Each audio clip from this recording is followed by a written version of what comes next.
Sonic Universe Issue 65 Reboot. Why on earth does Charmy think Chip's adorable? And why does Vector think he's a Chihuahua? What kind of Chihuahua is that color? I guess Moby and Chihuahuas look like that. What determined what Chip would look like when he inexplicably gained an organic form anyways? Why can he speak English? Yeah, him being like Guy does nothing but raise questions. And how the fuck does Knuckles immediately know that this guy is the spirit he's been looking for? He doesn't look like it. Oh yeah, he was able to sense his energy all along. I forgot because it was so confusing. I guess his energy was Chaos Energy. Even though the only magical power Chip's ever shown apart from his necklace was the ability to fly and hover with his wings. If he could sense Chaos Energy, why doesn't that also apply to him being able to sense any friend of his with magical powers? He should be able to sense where Sonic is, for example. But that'd be a cool extension of his game power that makes sense. So that never happened. Even more idiocy ensues, because even though they were being nothing but nice to Chip, complete with Charmy happily saying that he found the emerald for them, Chip ran away screaming, even though he had no reason to think they'd use the emerald for evil. And Knuckles clearly said that he thinks he's the spirit he was looking for. We're not even 10 panels in, and already we've run into another idiot ball. This isn't funny. At least in Sonic Unleashed, Chip didn't run away screaming from Sonic, even though he'd have a bit more justification for being afraid of the werehog. Vector says the emerald is 3 months of rent, and Charmy doesn't want Chip to be hurt. And Chip jumps into a minecart as I hate him already. I didn't think he'd be that fast, and not from something like this. Didn't we have enough time wasting?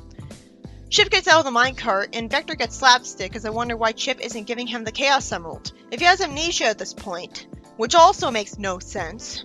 And he has no experience with capitalism as like Gaia. Then why does he think he should keep the emerald? Some panels are wasted. Somehow Charmy flies into an iron bar when people typically have eyes in the front of their head, and Chip gets cornered. Suddenly, Knuckles tells them that they can finish their job soon enough, but Chip's under his protection, so they should quit scaring him. They promptly have a conversation with him that they should have had at the start of the issue, but didn't because of padding. Knuckles clearly said what he was here for last time. Chip acts obnoxiously cheery because now he knows what the emerald's for, and he's too ignorant to know what the word amnesia means, and yet he knows the more advanced word ambrosia. And again, if he's magical enough to already have a brain that knows English, why would there be a word in English that he wouldn't know? Why exclude that one? Wouldn't Chip make more sense if he had his body because like Guy reincarnated into the body of someone already alive with memories? That would explain how he knows English better. He says that all he knows is that he woke up here a few days ago. Oh great, now it makes even less sense. How is he finding food and water in Aquatic Mine? He would be dead by now.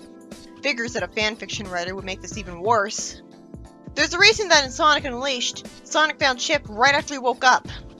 And it sure is convenient that he found the Chaos Emerald. It could have been anywhere on the planet. How convenient that their goals intersected. He knew he was supposed to do something with it, but couldn't remember what. If he has no memories because he's in a brand new body and therefore brain, how would he ever know it was something important that he needs to do something with?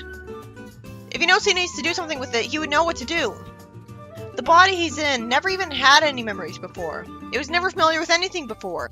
After wasted time, Knuckles somehow thinks there's someone who can help Chip remember who he is. And Chip annoys me with his nickname for Knuckles. This is going to be a long reboot. And I can only assume that the Knuckles rap exists in the Sonic universe because Charmy's able to quote it. And as if Flynn couldn't make things any worse, Chip getting his name is a lot more forced. While in the game, and the game should never look better, Sonic gave him his name based on chocolate chips from ice cream he just bought him. Here, Chip says that he only remembers bits and pieces like chocolate chips without a cookie to hold them. He's never seen that stuff before! This is so stupid! And so Charmy randomly decides to name him Chip, when he could have been just as likely to name him Cookie. And Chip calls him an expert. Our time is annoyingly wasted, and Chip is satisfyingly grabbed by Bark, who finally stumbled into this place. Fang saying that he'll even leave Chip in one piece is another thing that immediately destroys the entire believability of this arc. There's no way Fang wouldn't just shoot him. He'd shoot the rest of them too. He's a criminal with a gun. And for fuck's sake, why is Flynn still calling him Knack? He had another chance. And if he's being loyal to the game's lore from Sega Japan over the American stuff, to the point where he uses Eggman as a name, then why does he insist on the American name that's blatantly inferior? He's not even that good at being an anti-Sega of America writer. Because he does this, and he could have written it that all of the Saddam freedom fighters were still incapacitated at the start of the reboot, and never reunite Sonic with them, and given them all even darker backstories than he did. So even if you wanted someone anti-Sega of America, he still doesn't go far enough. And that's baffling too. Why doesn't he call him Fang? That's his Japanese name. Terrible name and logic aside, Relic goes to Mushroom Hill and magically finds out that the soil has been robbed of its nutrients at a higher energy reading place. She says she's no expert in pedology, but then why does she even know that word as an archaeologist? Let alone know that the soil's been robbed of its nutrients. I don't even see how this is necessary. And remember, she's supposed to be guarding the Master Emerald right now. It's not in her sight. Why couldn't she at least send Fix-It to do it? She also says that this plant doesn't look indigenous to the region. She wastes time and says to gather some samples with a shovel so she can analyze this before Knuckles gets back. I'm guessing she'll get kidnapped, even though there's no indication that anyone hostile was right here, and this will make me question what took so long. Also, I'm guessing the potential of learning made-up scientific knowledge about an alien plant will be completely wasted because we won't be told anything about this plant. If the Black Arms really can start a garden of their own, that really makes me wonder why they think they have to eat all of the life on planets all at once. When I see this, I think that they have the potential to just settle down to Mobius as another harmless part of the population and stick to growing their own food for themselves. That would be something that would make Reboot Mobius unique. So instead, I'm guessing that literally all the Black Arms all at the same time will be destroyed after being portrayed as pure evil, even though their hive mind master died, and so all the Dark Arms should have independent thought and be just as capable of being good people as everyone else. Even a regular conquering attempt would obviously be doomed to fail because of Gun outnumbering them alone. Then it's made force that Relic even said she'd analyze this because Fix-It asked her where she plans on analyzing it in the first place. And she wonders if there's something still functional in Flying Battery Zone. She surprisingly leaves perfectly fine, even though Eclipse knows she exists. I thought she'd be kidnapped. If he's so evil, why doesn't he Chaos Control kill her? To be fair, how is Eclipse supposed to know she'd be valuable to anyone? Shadow doesn't know her. I was just expecting her to screw up somehow. If she wasn't going to, then what was the point of having the last two scenes with her? I know! Padding! We gotta make more money than usual by having 4 parts to the arc. We could have only been told she was analyzing that plant after Knuckles saw her again. Espio throws a shuriken at Fang's gun to knock it out of his hand. What the fucking fuck? Why can Chip magically squeeze out of Bark's hand? I'm pretty sure someone with super strength would have a good grip. Not only did he get that creator's pet moment, but he also got favoritized by being able to pull something over his face to humiliate him. There was no need for this. This is just aggravating. The heroes didn't even get to earn him getting free of his grip. And Knuckles' punch of Bark was too close up for me to really see Bark properly.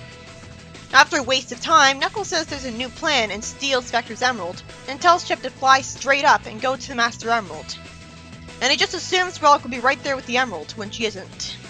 Chip is cowardly for no reason, and even though Knuckles just told him to fly straight up, instead he runs while holding the Emerald, and Knuckles doesn't complain about it, and has to punch bad guys like Beans to get them out of the way. Why on earth did any of the bad guys do nothing to Chip and Knuckles, and all the time Knuckles was blathering on about the new plan? Espio kicks Bean in the head, and what was he even planning to accomplish throwing that shuriken? Does he think he has permission to kill Fang? If he's never going to actually hit anyone in a place that'll hurt them, what's the point of him not ditching the shurikens a long time ago? It just makes him look like an idiot. Vector wishes they could ever get an easy gig, and Chip is still here as they see a dark guy Titan. And the text boxes have stupid excuses for jokes. A lot of the quote-unquote jokes in the reboot are so annoying that I don't qualify them as jokes. The Titan smacks the wall with the club he conveniently had, and Knuckles tells Chip to find a way out while the Chaotix challenge it. back when Charmy asked if some monsters would threaten them again. It would have been better, instead of seeing the monsters, it would have been better if we saw him get his club. Like, see him destroy a tree to make the club. Fang clearly says right behind Chip that he and his teammates still have to do their job. And yet somehow, Chip still had to deal with him grabbing his emerald, while he slowly walked away instead of flying straight up with it. How hard is it to follow one simple instruction? Already, Chip made me angrier than I have ever been with him. How could he be so stupid? Now he's got 3 personality traits. He's obsessed with food, a coward, and a fucking idiot. I guess either Fang's desperate if he thinks Eggman will actually pay him the ransom, or he does have a history of actually paying people. Chip saying that he only thinks it's his duty is annoying, and then he satisfyingly gets shaken around by Fang and feels dazed. You know the writing sucks when I'm rooting for the villain. He's only holding it with one hand. If he had a brain, he would just shoot Chip. He does something a bit smart by telling Bark to kidnap Chip, and thinks that Eggman would give him a little bonus for someone he has no reason to care about. He tells Bean to use bombs to close every way but one, and the entire time, I'm wondering why the fucking hell none of the heroes are hearing this, because they're pretty close by. Echidnas have great hearing in real life. I immediately assumed the heroes were aware that Chip was being bothered by Fang, because you'd have to be an idiot to think they were deaf at this point just because they're fighting a monster. I'm expected to care when he's put in Fang's bike. Why was it called a bike anyways? And Charmy's useful by spotting Chip, not that I care. I want him gone. I really hate how many of these narrow panels there are that barely show you anything.